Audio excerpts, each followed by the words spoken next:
Often, sex is defined as an act that involves penetration. However, this view can be reductive, heteronormative, and focuses on one part of sex, while ignoring much of what makes sex pleasurable.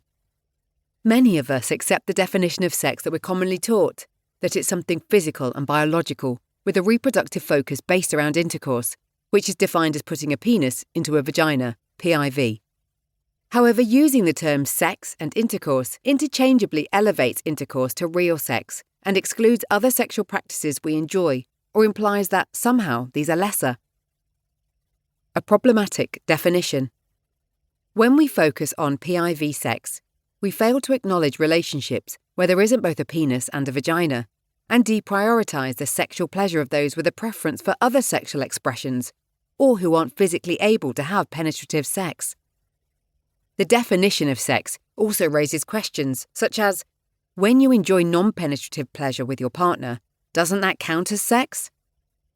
Limiting the definition of sex to intercourse not only excludes certain groups and practices, it can also create pressure to adhere to a sexual model that might not work for us, in turn potentially capping our ability to experience sexual pleasure, connection, satisfaction, and fun.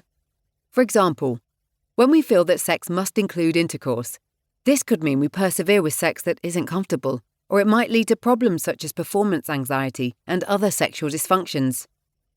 The result is that we can end up having a sexual experience that feels negative, which in turn can affect our desire, relationships, intimacy, and level of self-acceptance.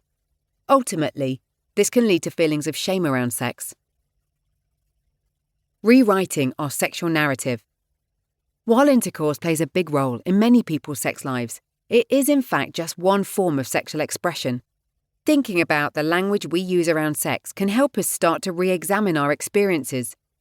For example, the word foreplay suggests that this is something that happens first, before the main event, so sex becomes a linear, goal-oriented event.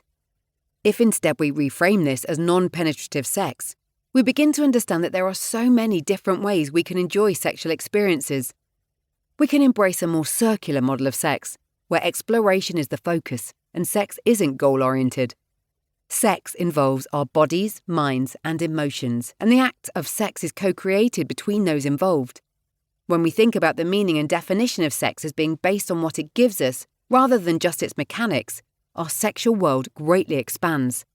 We can start to examine where our thoughts about what sex means originated, whether we see these thoughts as fixed or fluid, and how changing our definition of sex might change how we think, feel about, and have sex.